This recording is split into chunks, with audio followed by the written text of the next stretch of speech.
So hi, good afternoon, everyone. Thank you for joining us. I'm Shaf, resident UX writer at Brankas. Today we'll be discussing the recently published white paper by Brankas and Integra partners titled Embracing Open Finance in Southeast Asia. We'll be discussing how banks can tap into massive digital opportunities made available by open finance. We will also explore the challenges and how banks and financial institutions can overcome these challenges with practical steps. There will be a Q&A session towards the end of this webinar. Do drop your questions anytime during the webinar in the chat or the Q&A feature. Let me introduce to you the speakers for today's webinar. Todd Schweitzer, CEO and founder of Brankas, will be speaking alongside Christiaan, Kaptein, partner at Integra. Todd has held senior roles in private equity and management consulting, spanning technology, the public sector, and financial services. He was a management consultant with Boost & Company and PwC Strategy, advising financial services and public sector clients in the US, Latin America, Middle East, and Southeast Asia. Chris oversees fund investments and currently sits on the board of Advance, Brankas, Flow, Genexu, Meet, Sprout, and Witchley. Chris is also an advisor to the board of UBX, the digital arm of Union Bank of the Philippines. Prior to Integra, Chris spent 10 years in Shanghai and Hong Kong in various investment roles. So without further ado, I'll hand over the spotlight to Todd to kickstart the webinar with an overview of findings of the white paper. Great, thank you, Shaf. Thank you so much, Shaf, and hi, Chris. Good to see you. And thank you very much to all the attendees for showing up on lunch break, or if you're in the US in your evening, or if you're in Europe, it's like middle of the night.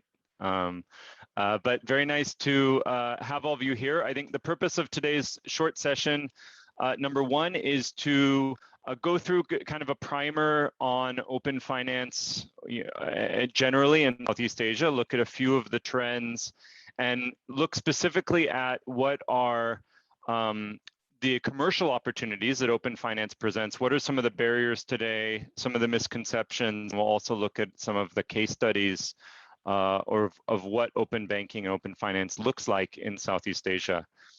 So my name is Todd Schweitzer. Again, I'm the CEO and co-founder of Brankas. We're an open finance technology company operating across the region, primarily Indonesia, Philippines, Thailand, and Singapore. And very grateful to have Chris with us. Chris from Integra is really Integra Partners is one of the leading fintech-focused investors in the region, and they have a really great point of view on the opportunities for fintech in Southeast Asia, and we're grateful to have Integra and Chris on our board as as investors in Brankas. So, Chris, thank you so much for joining.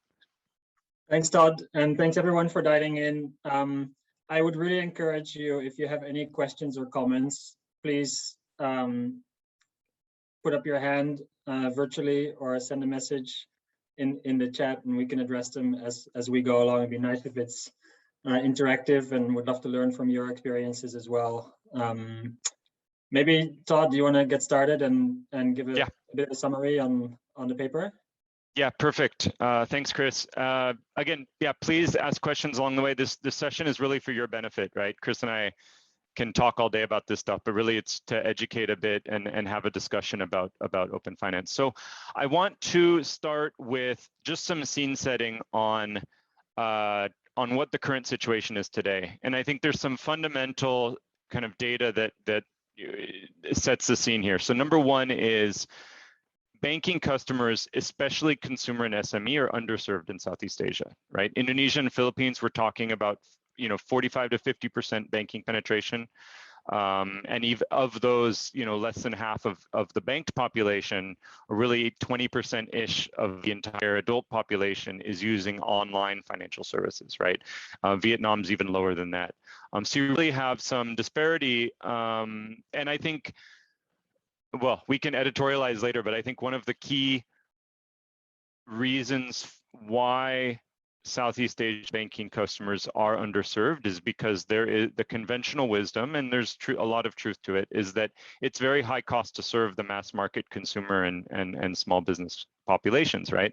I mean, take Indonesia and the Philippines, these are archipelagos, and imagine, and the incumbent banks, especially the large banks, rely on a branch network and rely on distributing financial services through their branch network. So imagine the resources that it takes to set up a new branch in an island province, run cash trucks to those province, run HR for the branch in that province, run security, being able to score customers that are walking in. It, you know, I think a lot of incumbent banks say not worth it, not worth it. If we have an extra dollar to invest in the business, we'll put it into kind of corporate programs or more affluent markets that are a little bit more predictable. So I think what this represents from a startup point of view is a massive opportunity. An opportunity to change the cost of serving consumer and SME populations, and a way to think differently about how those financial products are accessed by that population. Next slide. So do you, yeah, please, do you Chris. mean here, like, does this include wallets? And also this is a snapshot, like how do you see this changing, and do you see the rate of change accelerating? I think it's quite obvious that there's a lot of stuff happening. Would you mind to comment a bit on growth? Yeah, so great point. The wallets, I think, are a fantastic entry point. And it would be interesting to see wallets alongside this.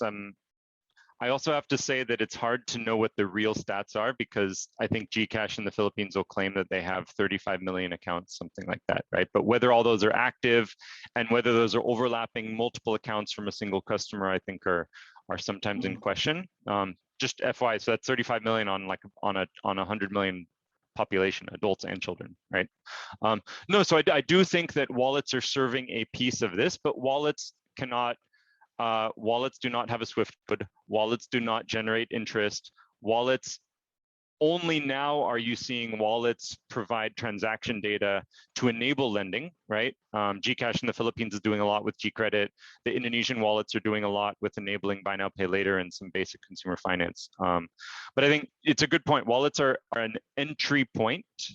But they're not providing the full range of financial services underwriting. I think there will be an interesting example later of CIMB using one of the wallets as an on-ramp to a proper savings. Next slide. Thank you.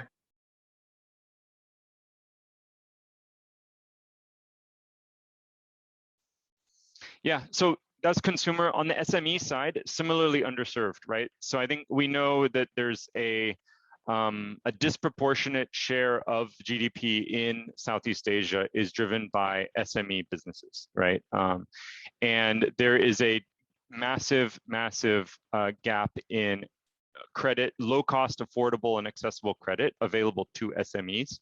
Indonesia is by far the biggest, and we know that there's a massive SME kind of fintech lending ecosystem, but it's still super underserved. So the blue, the lighter blue on the left is the current supply of SME financing, and the gray is the opportunity relative to total demand. So this is a question of distribution and access. It's a question of scoring. Most SMEs are sole proprietors, or they basically are using personal accounts, right? So the credit scoring problem for SMEs is often the same problem that consumers have, and many banks treat small SMEs and consumers actually in the same bucket. So I think that, yeah, go ahead, Chris. No, I think historically in our investments and looking at this market, one of the hardest things in underwriting SME credit is the availability of data, because a lot of SMEs are offline. Their financial statements are by nature backward looking, and the increasing penetration of SaaS and usage of digital tools, which you can do with Open Finance as well, or empower with Open Finance, I think is very interesting, because it allows you to really do real-time underwriting and understand in real time what an SME looks like. So we find this one of the most exciting areas of growth in the next couple of years. Yep, definitely. Okay, next slide, please. Yeah, and then just as we could do a whole session just on payments, but I want to highlight remittances just because they are the most friction. They have the most friction, and it's just particularly inefficient, right? You're looking at 6.5%, 7% total transaction cost in Indonesia and Vietnam, actually closer to 8% in Vietnam. Philippines has come down. I mean, across the region, it's come down, which is good. But I think the only reason why the Philippines is down to 5% is because it's something like 11% of GDP, and it's such a massive driver of the economy that there are enough players that are driving down the cost. But I think one of the key points in remittances is, remittances, especially cross-border remittances, are serving that unbanked population, that 50–60% of Filipinos or Indonesian or Vietnamese that don't have bank accounts.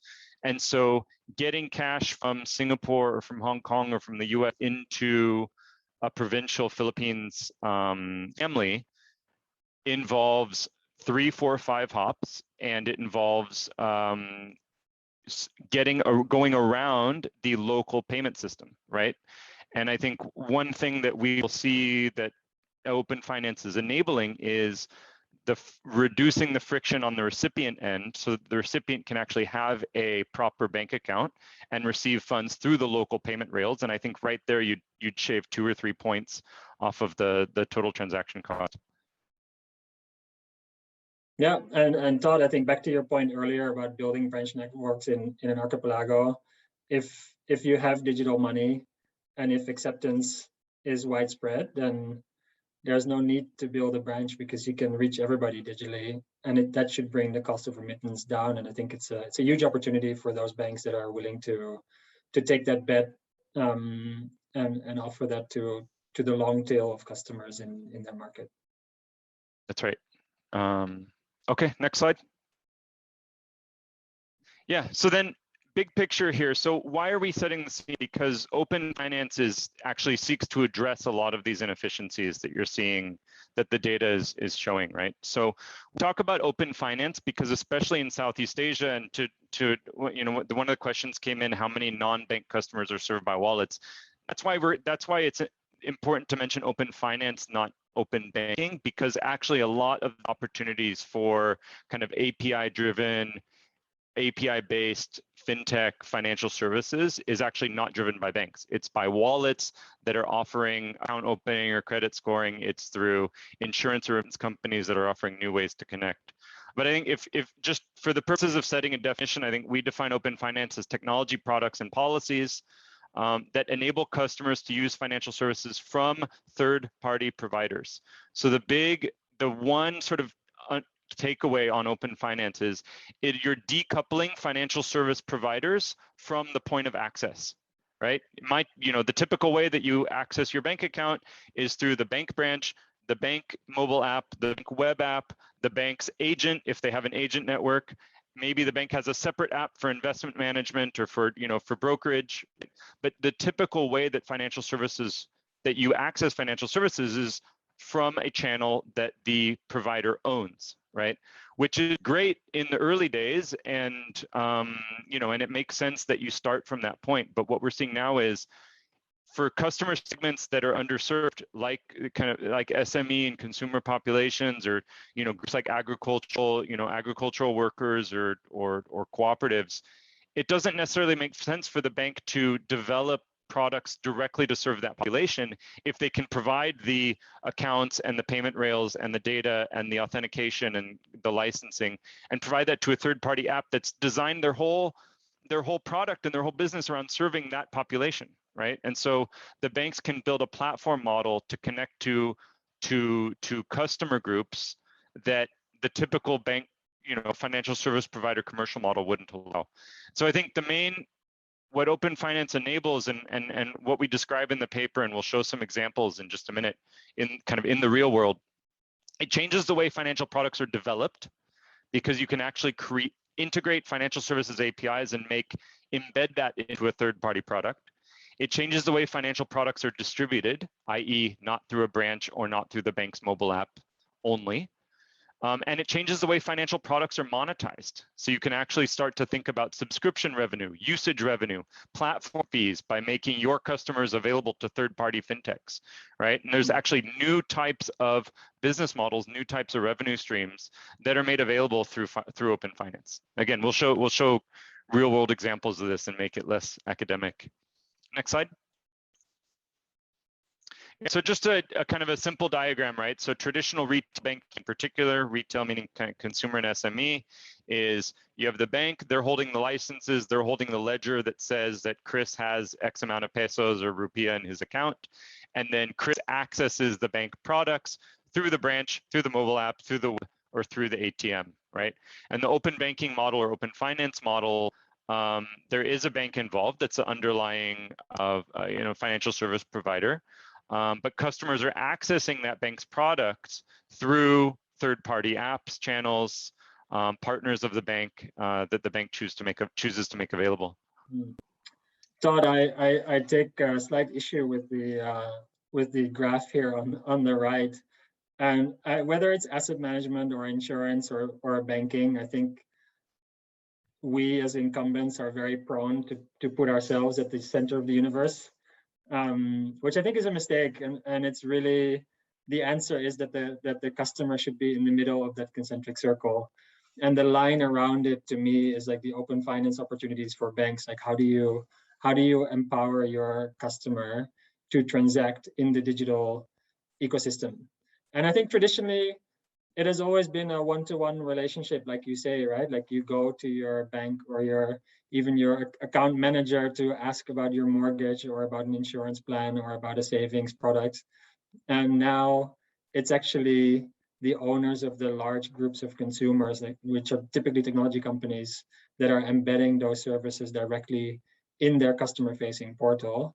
And on the back end, all the incumbents can go and compete for that business. And so I think there's a real urgency for large incumbent financial institutions across all these sectors to expose their products and services in a way that allows their customers to interact kind of without friction and easily on those platforms. And maybe we'll get back to that later, but it's interesting to see this chart is kind of the inverse of what you'd hope it to be. Yeah, it's a great point. Cool. Let's go on to some make this a bit more concrete. Next slide. There's some questions, I think. Yeah. What are some of the challenges in partnering with incumbent banks to get on board? That is a fantastic question. The answer is there's a lot of challenges there. Let me pick that up in just a minute because I want to show some examples. And then but there's lots to say around challenges in kind of bringing incumbent banks on the journey. So I just want to give a snapshot. This is not meant to be a whole taxonomy of open finance products, but just to show you kind of what are the various solutions involved in the ecosystem, right? So there's API publishing, which is a financial service provider making their products available as APIs so that third parties can actually connect in. So typically on the left, it's a bank, but it could also be an e-wallet exposing like a, let's take an OVO in Indonesia, right? Enabling like a sign in using your OVO account, right? Could be. In Singapore, we'll show this, but in Singapore, any Singaporeans will know that you can use your SingPass for more and more, all government services, and now you can use it to actually access a bank. And that becomes your passport, your digital passport, right? So what's required in order to build the open finance ecosystem, one is the financial service providers on the left side need to have open finance API management available and to be able to deploy their products, whether it's a savings product or payments or data APIs or loan origination or credit card issuance, to have the infrastructure to set that up. Now, I want to clarify, this is not an 18-month, entire transformation, change out your core banking system, right? Brankas, just as an example, Brankas is not the only one that can do this, but we've gone live with 2 different institutions recently in 8 weeks. Why? Because we're not re-architecting their banking system. We're providing an API management system and an API wrapper that allows them to use their existing infrastructure, but kind of create API products coming out.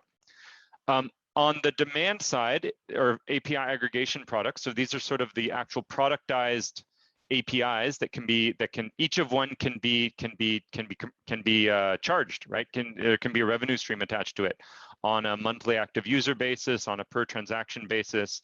And the easy way to structure this is payment APIs that can be retail payments, which is like a pay by bank on your e-commerce checkout, corporate disbursements, which basically replaces the CSV upload and the file transfer and all of that, as well as remittance, which we covered earlier.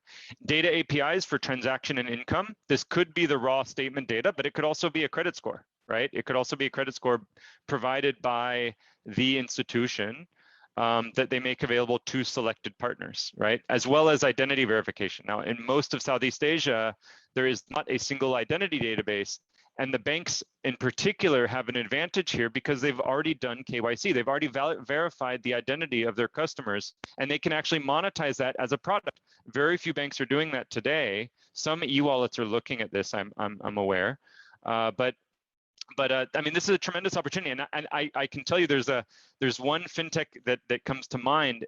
They would be willing to spend several dollars per verification if a customer could log in using their bank credentials instead of going through the KYC process with the fintech. Why? Because there's a 60 to 70% drop off in conversion, right? So there's just so many of these opportunities that very, very few institutions are actually making available as products.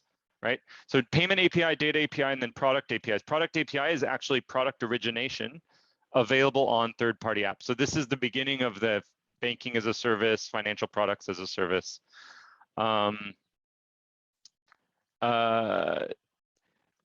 Tim Go has a question. Do you say super apps are a better place to provide open finance, giving their access to user data?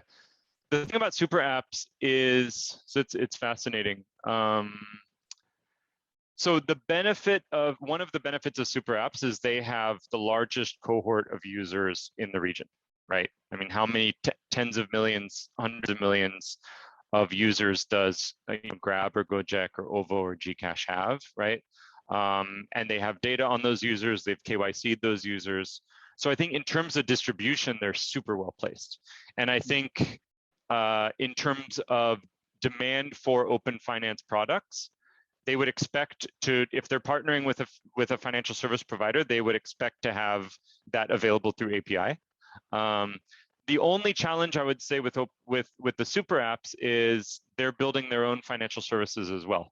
So there's a bit of a conflict that every large fintech provider has of like make versus partner, right? I don't know, Chris, what you've seen around kind of the super apps and how they're thinking about partnering on financial services.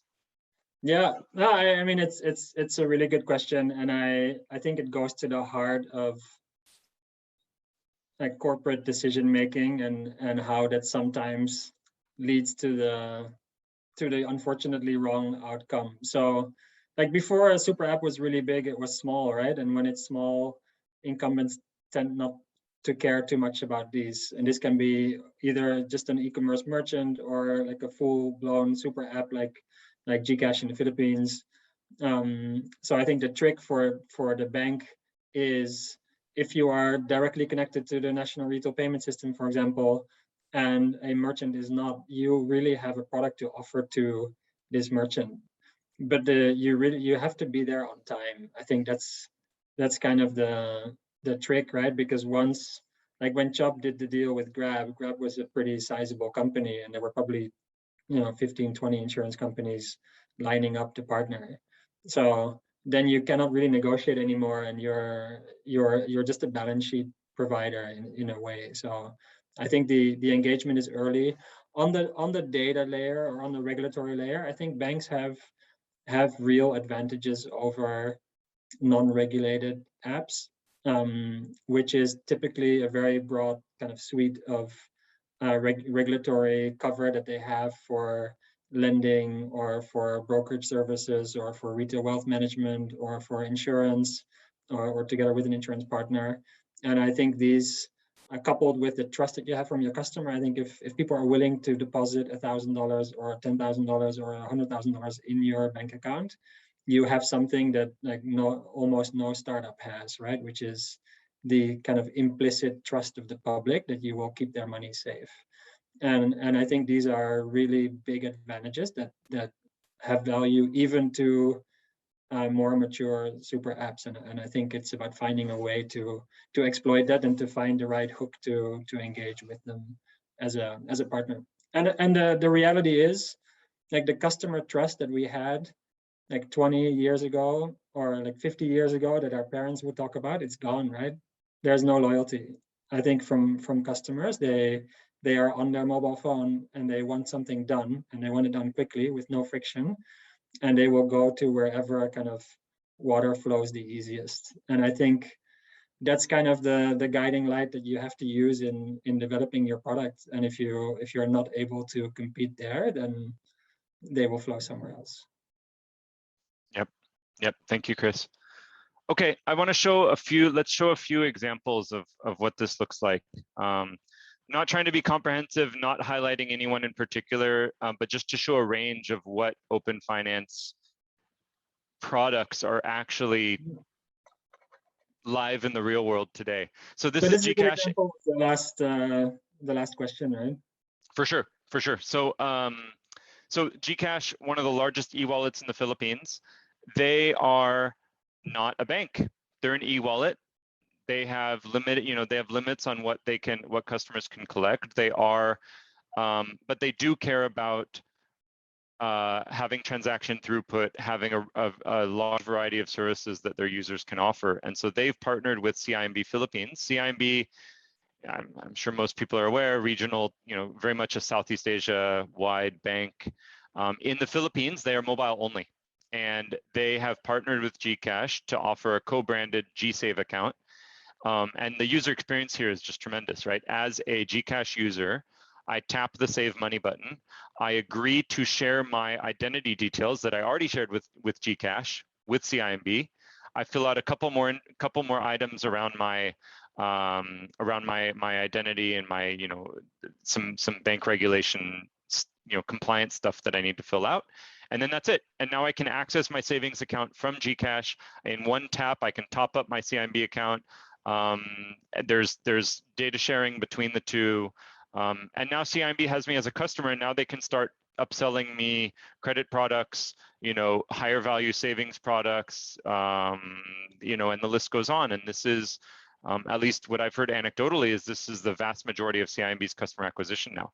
Just compare that to your typical CIMB customer acquisition in Malaysia, Indonesia, right, where there are kiosks at the mall, there's branches, there's banner ads, there is lead generation type arrangements, right? And just think of course, I would imagine CIMB pays a commission to GCash here, but just think about the difference in friction for the customer and the difference in reach that CIMB has to acquire new customers in the Philippines. So next slide. Todd, there's a question about regulators, which I think is a very relevant one. Yeah, let me get there. I'll talk about regulations, and we'll talk about kind of challenges for the incumbents just right after this, because the last slide in summary has some of these questions answered.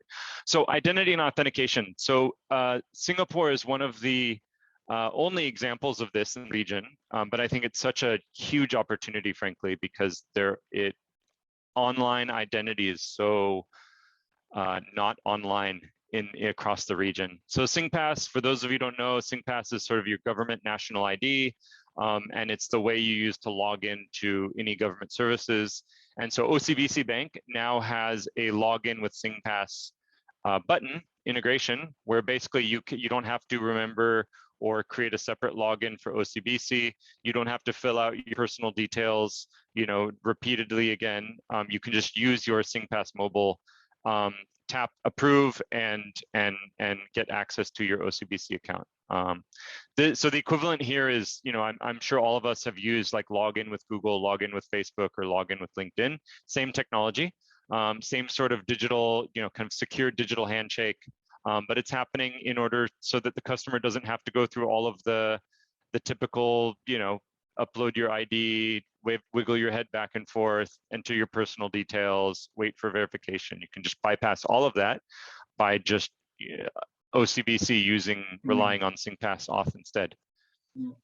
And I think, Todd, that there's more learnings in the kind of onboarding and identity authentication space.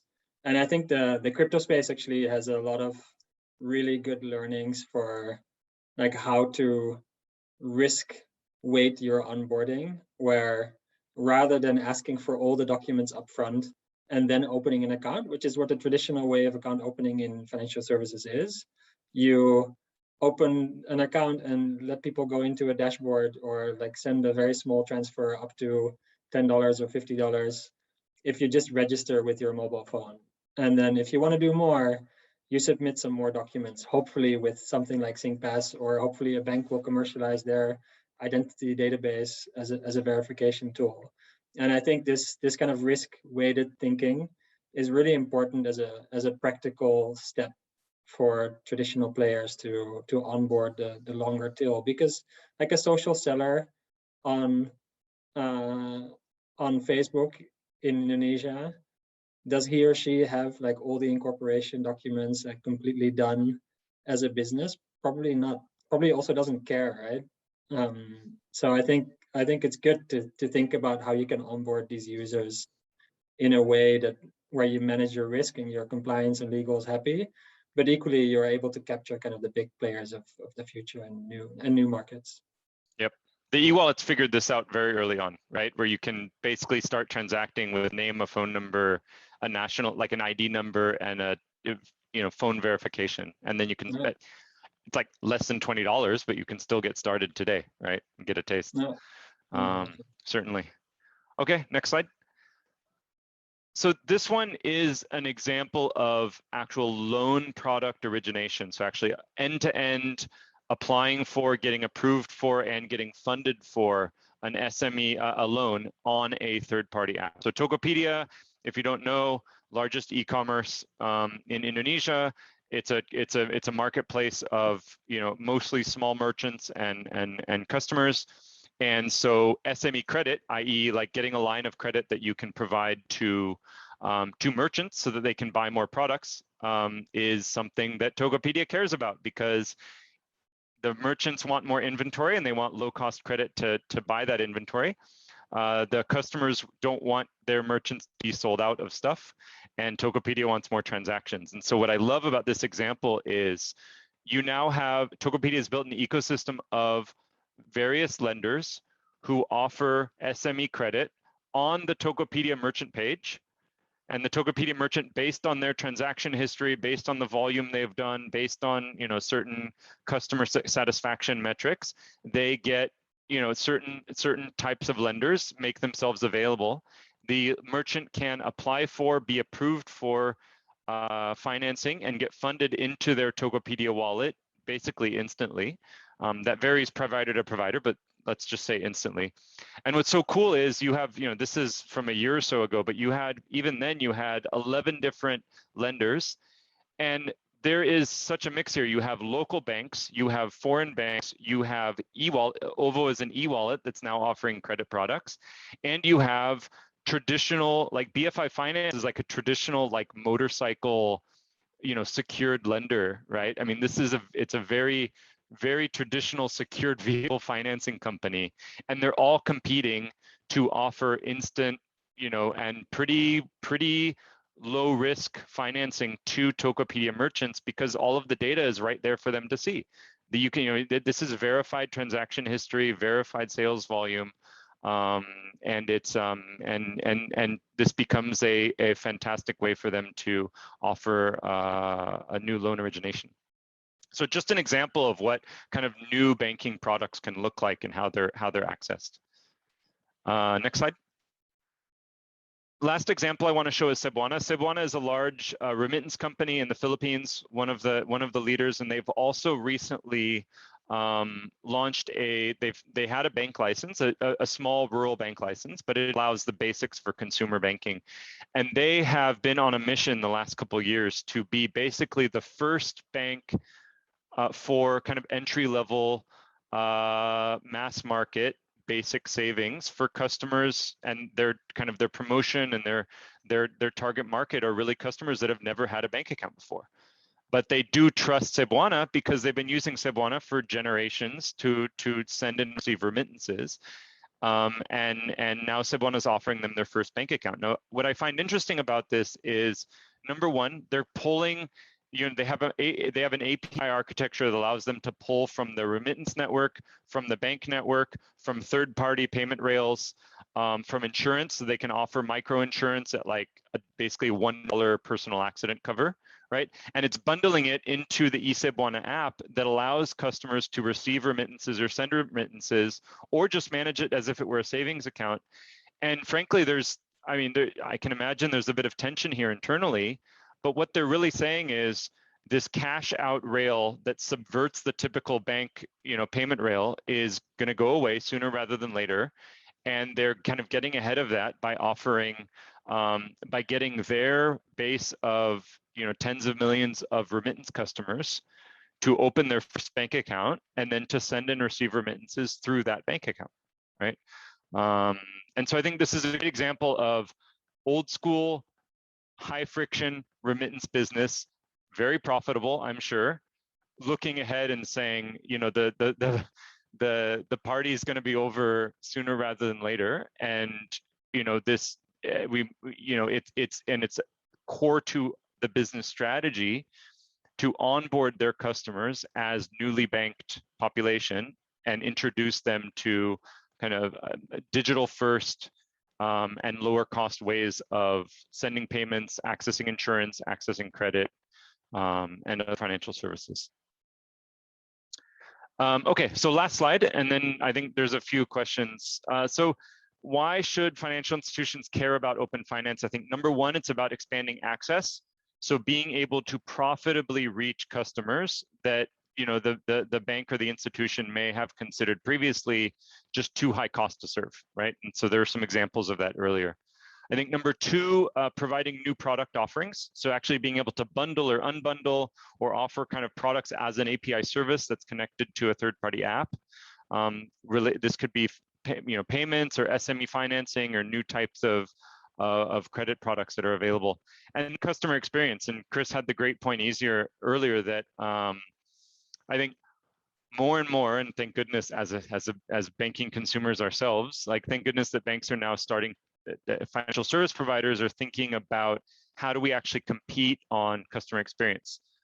And I know personally, I won't name the institution, but I am now transacting much more with banks and with wallets that are made available to me on the sites that I use, e-commerce and wallets, and being able to do top-ups, being able to share my data, being able to have a dashboard so that I can see all of my transactions in one place. That matters to me as a customer. That'll increasingly matter to other cohorts as well.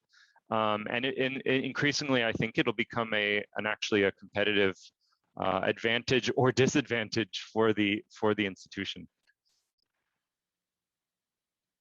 So I think let me answer a couple questions, and then Chris, I'd love to get some input from you as well. I think so.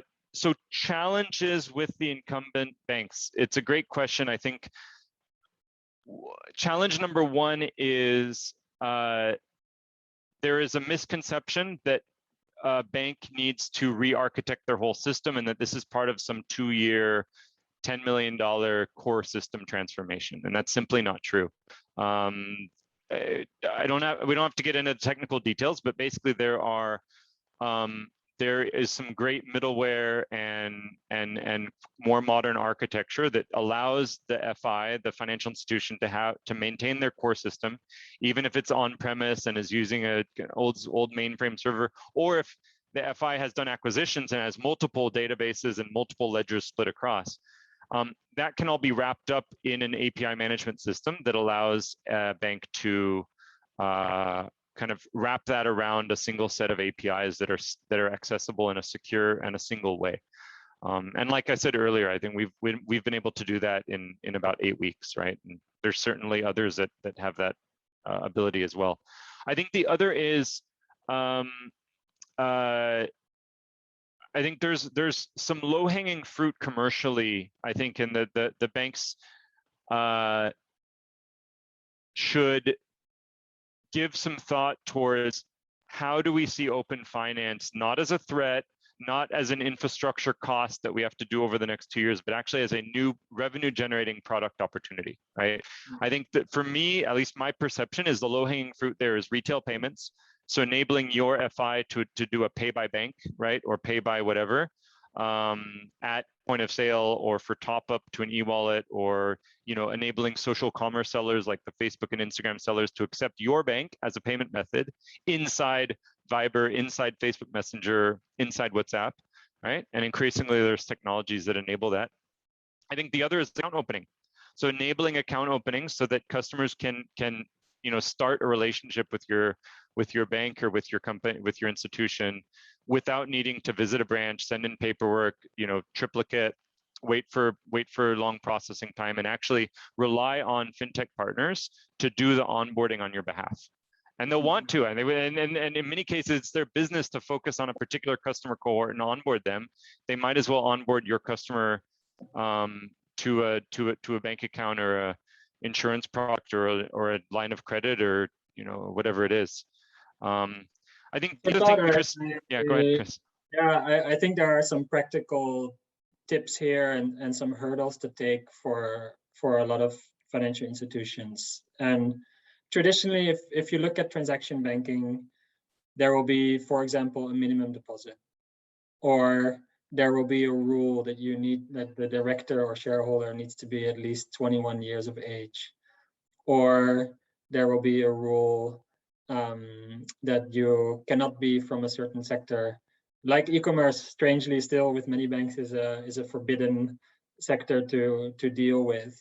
And I think all of these barriers are like self-imposed barriers that are meant for a good purpose, right? I think it's to manage risk and to make sure that you deal with customers that can be profitable to the bank given the operating cost structure.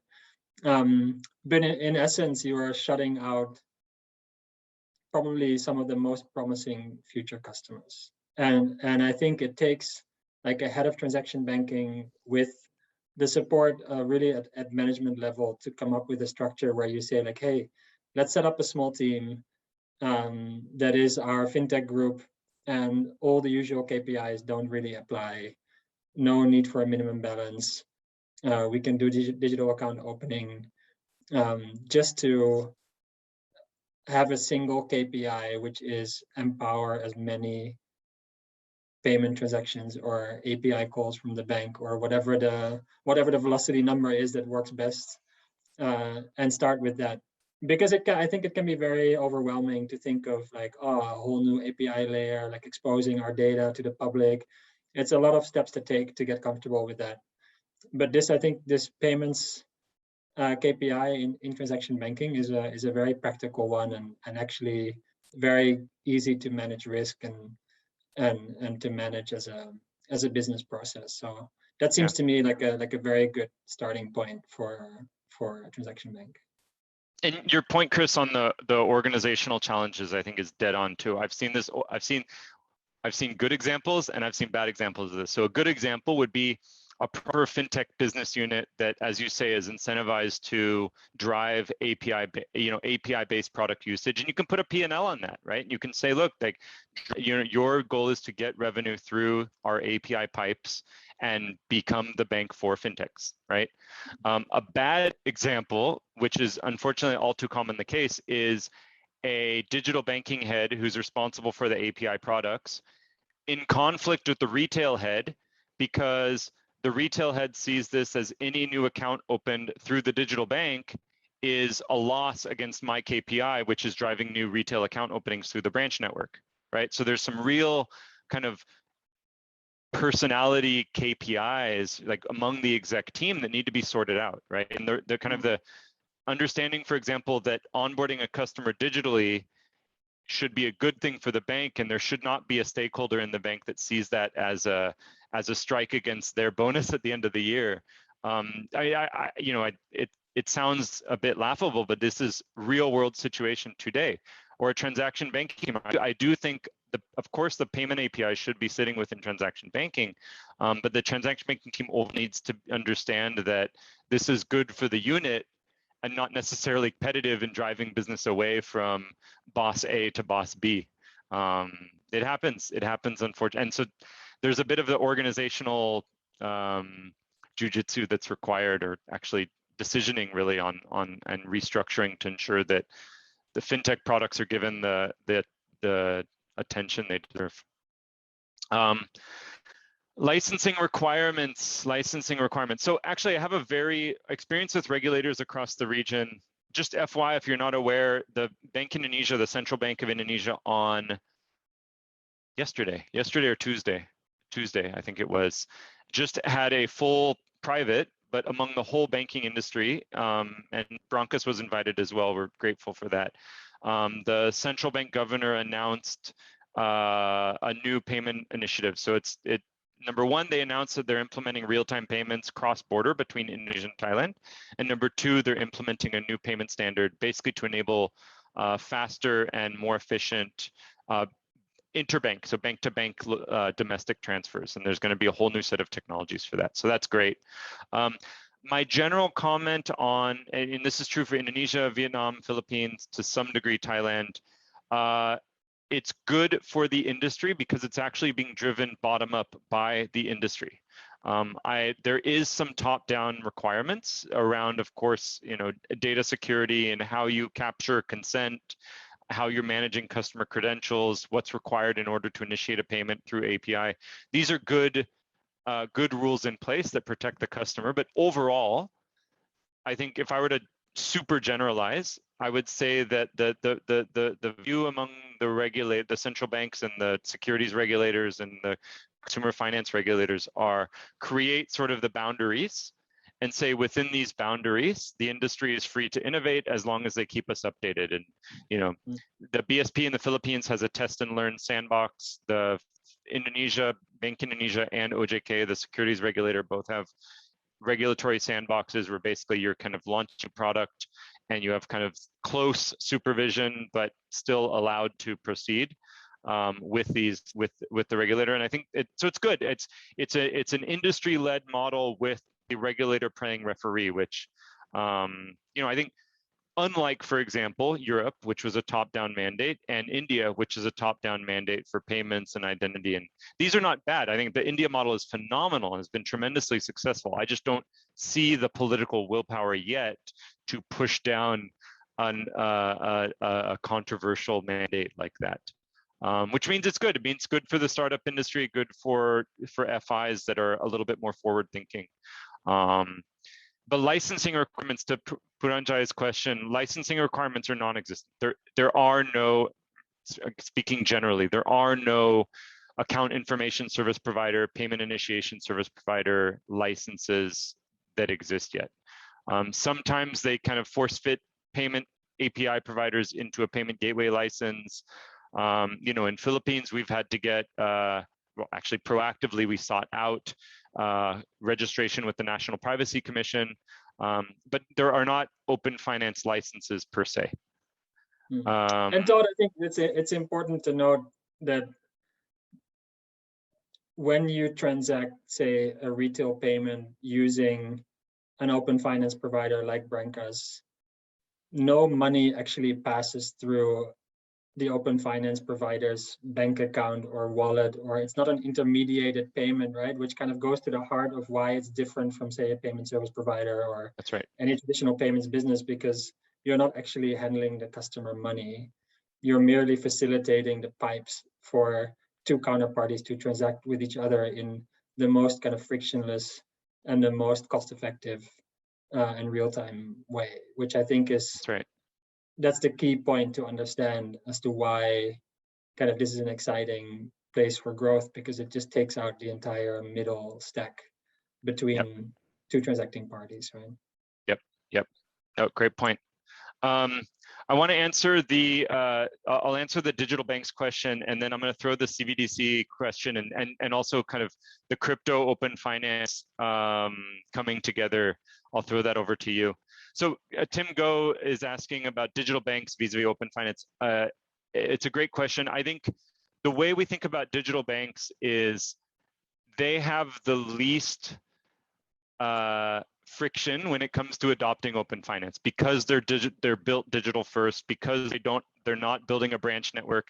I mean, if you're a top 5 bank in Indonesia or Philippines, you now have a branch network of hundreds or thousands of branches that you've built over the last decades in the country, and writing those branches off and saying they're less and less valuable to our distribution model, that's a super tough pill to swallow, borderline not wanting to address it, right? But if you're a digital bank, you don't have that legacy sort of infrastructure, right? Quite literally the legacy infrastructure of a physical branch network, the cash trucks and all of that. So I think digital banks are the most kind of willing to adopt this. I think Como, East West Bank's Como app in Philippines is a great example of that, where kind of from day one, they've been thinking about how to be open finance enabled. And so I think I would expect that, digital bank, if you're looking at which banks are going to adopt open finance first, I think it's fair to assume that digital banks will be the first users of open banking. And the other thing about digital banks, digital banks can be both publishers and consumers of open finance products, right? So a digital bank like CIMB in the Philippines that doesn't have any branches, they're providing an account opening API to GCash so that GCash can do account opening for them. And they are also consuming third-party open finance APIs for things like account top-up, so that I can pull funds from a third-party bank or an e-wallet into my CIMB account, right? So digital banks are they stand to benefit on both sides of the equation. So Chris, we were talking earlier about kind of what implications does open finance have on cryptocurrency, on blockchain technology, DeFi, and then Manisha's asking about CBDC. So can you give a view, as an investor and just someone who's had a bird's eye view, kind of how you're seeing that come together?